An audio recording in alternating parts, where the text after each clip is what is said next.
Hello everyone, my name is Deepika Sahu और आज हम जो प्रैक्टिकल स्टडी करेंगे वो है हमारा माइक्रोस्कोप। ठीक, तो सबसे पहले मैं आपको ये बता दूं कि हम कौन सा सब्जेक्ट स्टडी कर रहे हैं। तो वो हम कर रहे हैं ह्यूमन एनाटॉमी एंड फिजियोलॉजी के बारे में। ठीक, तो एनाटॉमी एंड फिजियोलॉजी क्या होता है आपको अच्छे से पता है। हम एनाटॉमी या एनाटॉमी कहते हैं, क्यों? उसमें हम कंप्लीट स्ट्रक्चर, साइज, शेप, चाहे वो किसी भी ऑर्गन हो, चाहे वो कोई भी इंडिविजुअल हो या कोई सेल हो या टिश्यू हो, जब हम उसके साइज, शेप, स्ट्रक्चर्स के बारे में स्टडी करते हैं तब वो कहलाता है हमारा एनाटॉमी।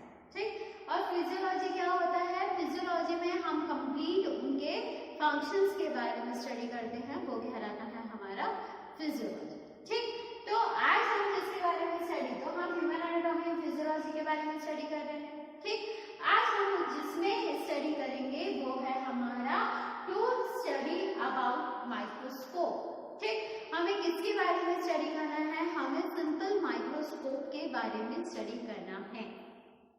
ठीक, तो सबसे पहला बात कि माइक्रोस्कोप होता क्या होता है माइक्रोस्कोप? तो माइक्रोस्कोप एक ऐसा इंस्ट्रूमेंट है जो कि क्या करता है, किसी भी चीज को मैग्नीफाई करके उसकी एक क्लियर पिक्चर देने के लिए ये हमें हेल्प करता है। ठीक, क्या करता है? मैग्नीफाई करता है। मैग्नीफाई करने का मतलब क्या होता है? मैग्नीफाई करने का मतलब होता है कि वो जिस साइज का है उसका साइज जो है वो हमें बढ़ाकर बताता है। उसकी साइज जो है वो उसको इतना बड़ा करने का काम करता है। माइक्रोस्कोप के अंदर की बता रही हूँ। माइक्रोस्कोप क्या करता है? उस साइज को, उस जो सब्सटेंस है हमारा या उस मटेरियल को वो इतना बड़ा करता है जिसकी वजह से हम उसके बारे में स्टडी कर सकते हैं। ठीक, हमारे जिसके बारे में हम उसका कंप्लीट स्टडी कर सकते हैं। क्या करता है वो? किसी भी सब्सटेंस को मैग्नीफाई करता है। मैग्नीफाई का मतलब क्या हो गया? मैग्नीफाई का मतलब कि वो उनका जो हमें देखने की उसे जो कैपेसिटी है वो उसे बढ़ाता है। ठीक, वो उनको बढ़ाया, मैग्नीफाई किया।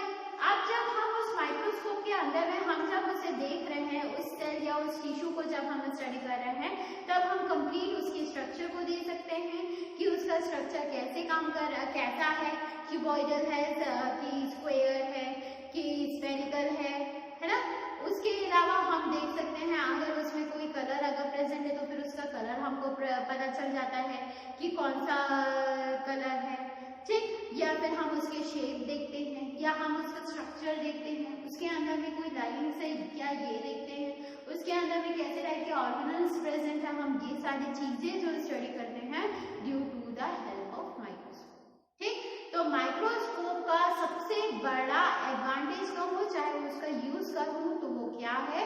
वो किसी भी सब्सटेंस को इतना मैग्नीफाई करता है, हमारे अकॉर्डिंग हम उसे मैग्नीफाई कर सकते हैं जिसकी वजह से हम उसका कंप्लीट स्टडी कर सकते हैं। ठीक, अब बहुत सारे टाइप के माइक्रोस्कोप आते हैं, जैसे कि सिंपल माइक्रोस्कोप आते हैं, फिर उससे बेटर कंपाउंड माइक्रोस्कोप होता है।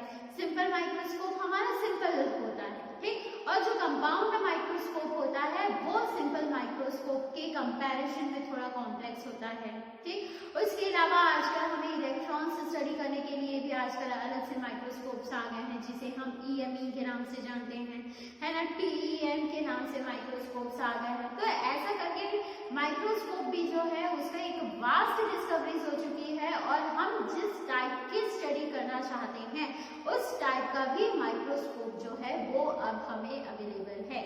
ठीक, कुछ ऐसे भी माइक्रोस्कोप आते हैं जिन्हें हमें नेचुरल लाइट्स की जरूरत नहीं पड़ती, उनमें खुद में लाइट्स जो है वो प्रेजेंट रहती हैं और वो लाइट्स हमें हेल्प करती हैं, यानी कि रिफ्लेक्शन जो हो रहा है उन्हें कंडेंस करके उन्हें हमें प्रोवाइड करने के लिए वो लाइट्स लगी हुई भी माइक्रोस्कोप आती है। तो इन शॉर्ट मैं ये बताना चाहती हूँ कि हमारे जो माइक्रोस्कोप है उनके भी बहुत सारे डिस्कवरीज हो चुकी है। ठीक, तो ये था माइक्रोस्कोप का इंट्रोडक्शन। अब सबसे बड़ी बात कि माइक्रोस्कोप इन्वेंट किसने किया सबसे पहले? तो माइक्रोस्कोप जो जिसने इन्वेंट किया है उनका नाम है रॉबर्ट हुक। ठीक, माइक्रोस्कोप किसने इन्वेंट किया? तो वो है हमारे इन्वेंटर रॉबर्ट हुक। ठीक, रॉबर्ट हुक ने सिंपल माइक्रोस्कोप इन्वेंट किया, फिर उसके आगे जो है वो उन्हें हम फर्दर डिस्कवरीज उनमें होती चली। ठीक, ये था इनका इंट्रोडक्शन। अब हम इसका अगर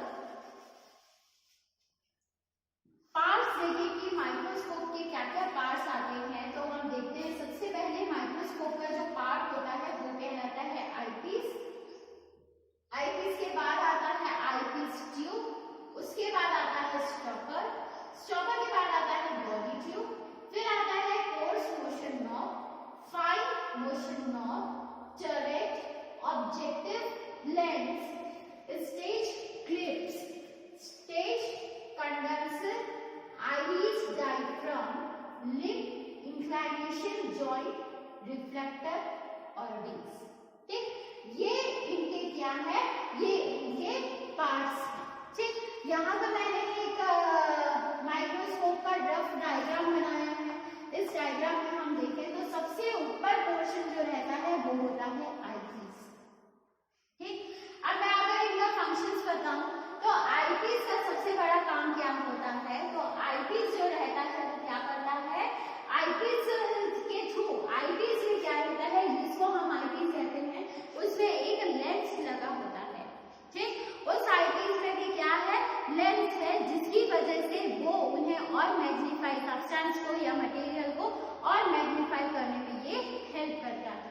ठीक, तो आईपीस का काम क्या है, आईपीस में लेंस लगे हुए हैं, वो लेंस क्या कर रहे हैं, हमारे आईज के थ्रू जब हम अपने आईज के थ्रू जब हम देख रहे हैं तो वो हमें मैग्नीफाई नजर आ रहा है।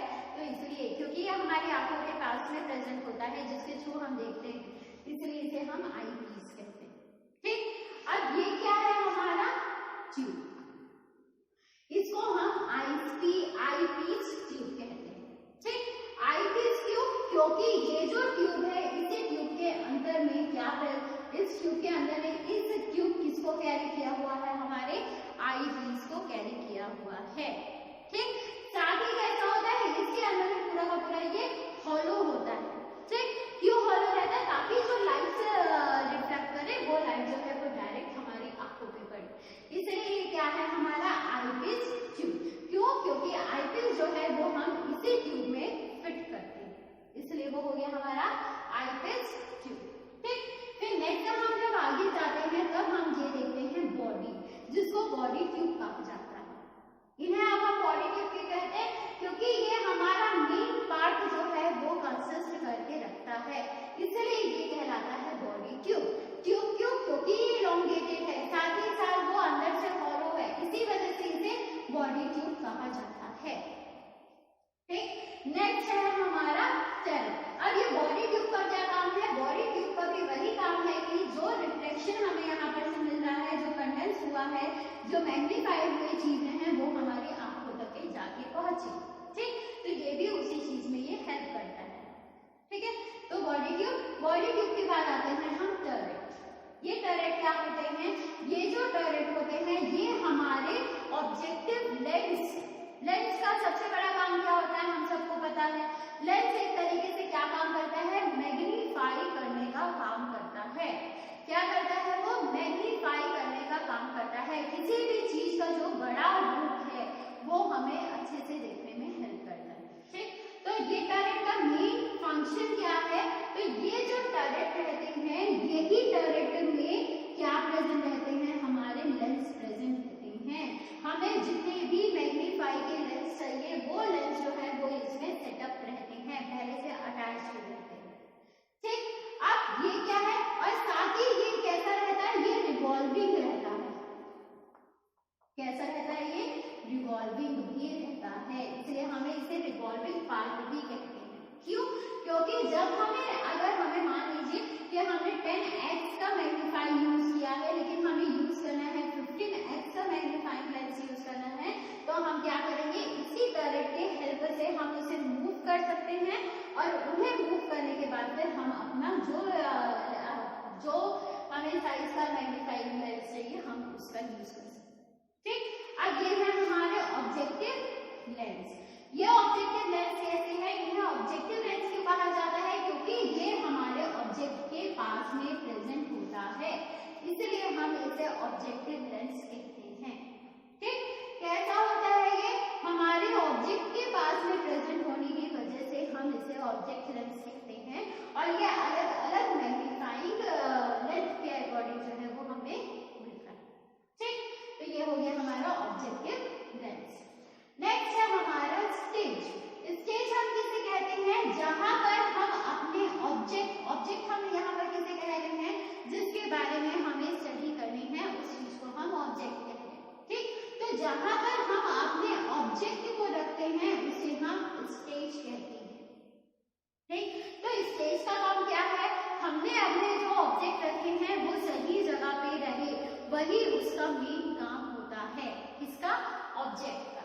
ठीक, और ये है हमारा रिफ्लेक्टर। ये रिफ्लेक्टर क्या होता है? इनके पास में भी जो है वो लेंस मिरर होता है। ये एक तरीके से क्या होता है? ये यहाँ पर मिरर प्रेजेंट होता है जिसको हम रिफ्लेक्टर के नाम से जानते हैं। वो रिफ्लेक्टर क्या रहता है? अपने पास में वो लाइट जो रहती है, जो लाइट की हमें जरूरत है, वो लाइट को अपने पास में लाता है, उनको कहाँ रिफ्लेक्ट करता है? इस ऑब्जेक्ट में रिफ्लेक्ट करता है। इधर से ऑब्जेक्टिव लेंस उसको मैग्नीफाई करते हैं, इधर से उसे लाइट पड़ती है और फिर ये जाकर इस आई ट्यूब में जो है वो हमको पता चलता है। इस तरीके से जो माइक्रोस्कोप है ये वर्क करता है। ठीक, तो ये जो है ये इसके मेन पार्ट है। कैसे माइक्रोस्कोप हमारा वर्क कर रहा है? ये हमारा मिरर है। हमेशा हमको ये बात ध्यान में रखनी चाहिए कि हमारा जो माइक्रोस्कोप है वो कैसा जगह पे रहना चाहिए, तो वो हमेशा लाइट रिच एरिया पे प्रेजेंट होना चाहिए जहां पर उसको बिल्कुल बराबर रोशनी मिले वो। ठीक, तो कैसे करेंगे? हमने अपने ऑब्जेक्ट को यहाँ पर रखा, ऑब्जेक्ट को रखने के बाद फिर हम मिरर को अरेंज करेंगे। मिरर को अरेंज करने के बाद फिर क्या करेगा? लाइट जो है जो इनके पास में आ रही है उन लाइट को ये रिफ्लेक्ट करेगा इस ऑब्जेक्ट के ऊपर में। ये ऑब्जेक्ट जो है ये ऑब्जेक्टिव लेंस उनको मैग्नीफाई करेंगे। अब इनके पास में लाइट आ गई, यानी कि हमें इसका स्ट्रक्चर नजर आ रहा है, तो अब वो जाएगा मैग्नीफाई होकर इनके पास, हमारे आईज के पास, तब जाकर हम उसे स्टडी करेंगे। ठीक, ये है लिम्ब। लिम्ब हम किसे कहते हैं? जिसकी वजह से हम इस माइक्रोस्कोप को एडजस्ट कर सकते हैं, ऊपर नीचे हम जब उसे एडजस्ट कर सकते हैं तब वो कहलाता है हमारा लिम्ब। इंक्लाइनेशन जॉइंट क्या होता है? ये हमारा माइक्रोस्कोप का बेस है और ये हमारा लिम्ब है। इन दोनों को जब जोड़कर जो जॉइंट रखता है उसको हम इंक्लाइनेशन जॉइंट कहते हैं। ठीक, उसके अलावा यहीं पर हमारे पास में दो नॉब्स प्रेजेंट होते हैं। एक होता है हमारा कोर्स नॉब और एक होता है हमारा फाइन नॉब। ठीक, कोर्स नॉब का मेन काम क्या रहता है? ये जो हमारा लेंस है, ये जो हमारी ये जो बॉडी है, बॉडी ट्यूब, आईपीस ट्यूब और आईपीस, इसे मूव करने के लिए जो यानी कि इनको जो अरेंज कर रहा है वो हमारा कोर्स नॉब करता है। ठीक, और फाइन नॉब का काम क्या रहता है? तो हमारे ऑब्जेक्ट को हम और ज्यादा फाइन तरीके से देख सके, ये काम किसका रहता है? फाइन ट्यूब का रहता है। ठीक, तो हमारा ये जो माइक्रोस्कोप है वो इस तरीके से काम करता है और ये उनके पार्ट्स होते हैं। ठीक है, समझ में आया कि वो कैसा काम करता है? ठीक, मैंने अभी आप लोगों को इनके जो पार्ट्स रहते हैं उसके फंक्शंस के बारे में बताया। ठीक, अब आप जो ये देख रहे हैं ये क्या है हमारा? ये है हमारा माइक्रोस्कोप। ठीक, क्या है ये हमारा? माइक्रोस्कोप। अब मैं आपको इनके पार्ट्स दिखाऊंगी। ठीक है, ये वाला जो पार्ट है इसका, जिसको हम अलग से निकाल सकते हैं, जिनको हम सेपरेट कर सकते हैं, इसमें देख रहे हैं आपके लेंस लगे हुए हैं। ठीक, ये क्या है हमारा? ये है हमारा आईपीस। ठीक, और ये आईपीस जाकर कहाँ पर फिट होता है? तो ये आईपीस जो है ये आपके आईपीस ट्यूब जो है, इस आईपीस ट्यूब के पास में ये आईपीस जाकर फिट होता है। ठीक, मैंने आपको रीजन बताया है क्यों इसे हम आईपीस ट्यूब कहते हैं। नेक्स्ट है आपका ये कहलाता है आपका बॉडी ट्यूब। क्या है ये आपका? Body tube. बॉडी ट्यूब क्यों? क्योंकि ये बॉडी से जुड़ा हुआ है और ये मेन पार्ट है, साथ ही इसके अंदर ये हॉलो प्रेजेंट होता है, हॉलो रहता है, इसी वजह से इसे बॉडी ट्यूब कहा जाता है।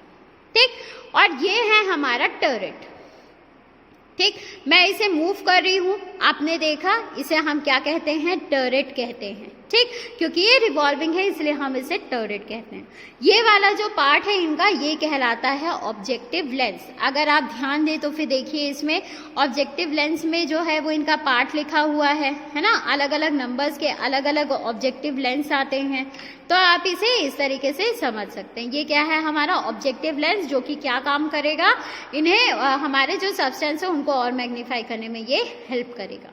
ठीक, ये है हमारा स्टेज। ये क्या है, ये है हमारा स्टेज, क्योंकि इसी स्टेज में जो है वो कैसा होता है, इसी स्टेज में हम अपने ऑब्जेक्टिव को रखते हैं। ठीक, ये क्या है हमारा स्टेज क्लिप। इसको हम क्या कहते हैं, स्टेज क्लिप कहते हैं। क्यों, क्योंकि इसके थ्रू ही हम क्या कहते हैं, अपने ऑब्जेक्ट को रखने का काम करते हैं। देखो ये भी मूविंग होता है ना, हमारा ऑब्जेक्ट जैसा है, हम उसके अकॉर्डिंग जो है हम इसे मूव करके उसे प्रॉपर उनकी जगह पे फिट कर सकते हैं। ठीक, ये जो है हमारा, ये है रिफ्लेक्टर। ये नजर आ रहा है आपको, ये मिरर है, एक तरीके से दर्पण है। ये क्या कहलाता है, हमारा रिफ्लेक्टर कहलाता है। क्यों, क्योंकि जैसे ही रिफ्लेक्शन आएगा, जैसे ही लाइट रेज आएंगे, ये इनको यहाँ पर रिफ्लेक्ट करेंगे, और जब ये रिफ्लेक्ट होंगे तब ये अपने रेज जो है वो डायरेक्ट हमारे यहाँ पर भेजेंगे। ठीक, जहां पर हमारा ऑब्जेक्ट रखा हुआ है उस ऑब्जेक्ट पे जाकर वो लाइट लगेगा, ये मैग्नीफाइंग लेंस उन्हें मैग्नीफाई करेंगे, और फिर वो जाकर हमें हमारे आई पीस के थ्रू नजर आएगा कि वो क्या है। ठीक, अब ये हम देखते हैं, ये वाला जो है हमारा, इसको हम कहते हैं कोर्स।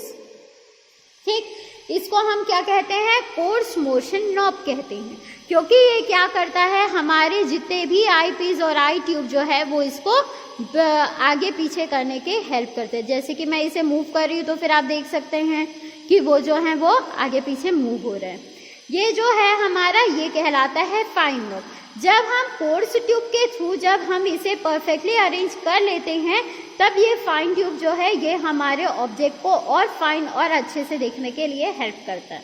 इसको हम कहते हैं लिम्ब। क्यों, क्योंकि हम इसे अपने हैंड से यूज करते हैं, और हमें जिस अकॉर्डिंग ये ज़रूरत है, अगर हमें माइक्रोस्कोप थोड़ा ऊपर चाहिए तो हम इसे ऊपर भी इसी के थ्रू कर सकते हैं, नीचे करना है तो नीचे भी इसी के थ्रू कर सकते हैं। ये कहलाता है हमारा इंक्लाइनेशन जॉइंट। ठीक, इंक्लाइनेशन जॉइंट क्यों, क्योंकि ये हमारे इस लिम्ब और ये जो हमारा बेस है, इस बेस को जोड़ के रखने का काम करता है। यही कहलाता है हमारा इंक्लाइनेशन जॉइंट। ठीक, तो हमें इसे यूज कैसे करना है ये मैंने आपको पहले भी बताया है, और इनके प्रिकॉशंस क्या क्या होने चाहिए। ठीक, तो इस तरीके से मैंने आपको बताया कि कैसे हम माइक्रोस्कोप को यूज करते हैं और कैसे उन्हें माइक्रोस्कोप मैंने आपको दिखाया कि क्या होता है। अब हमें क्या क्या प्रिकॉशंस लेनी चाहिए। ठीक, तो सबसे पहला प्रिकॉशन ये है कि जब भी हमें माइक्रोस्कोप का यूज नहीं है, तब हमें उसे हमेशा कवर करके रखना है। ठीक, और जब हम उसे कवर करें तो वो हमारे पीवीसी के कवर्स होने चाहिए, पॉलीथीन। ठीक है, किसके कवर्स होने चाहिए, पीवीसी के कवर से ही हमें हमेशा उसे कवर करके रखना है जब भी उनका यूज नहीं है। दूसरा प्रिकॉशन क्या, कि जब भी हम इंस्ट्रूमेंट को, जब भी हम माइक्रोस्कोप को यूज करें तो सबसे पहले हमें उसे क्लीन कर लेना, चाहे वो हमारे टिश्यू पेपर्स हो, चाहे वो हमारे क्लॉथ्स हो, लेकिन क्लॉथ्स भी कैसे होने चाहिए, साफ होने चाहिए। कभी भी हमें उसमें प्रेजेंट जो लेंस है या फिर उसमें जो मिरर है उसे कभी भी अपने फिंगर से टच नहीं करना चाहिए। ठीक, कैसे करना है, हमें उसे कभी भी फिंगर से टच नहीं करना चाहिए। उसके अलावा इनके जो पोर्ट्स वाले हैं, पहले हमें पोर्ट्स के थ्रू जो है उन्हें अच्छे से एडजस्ट करना चाहिए, तब फिर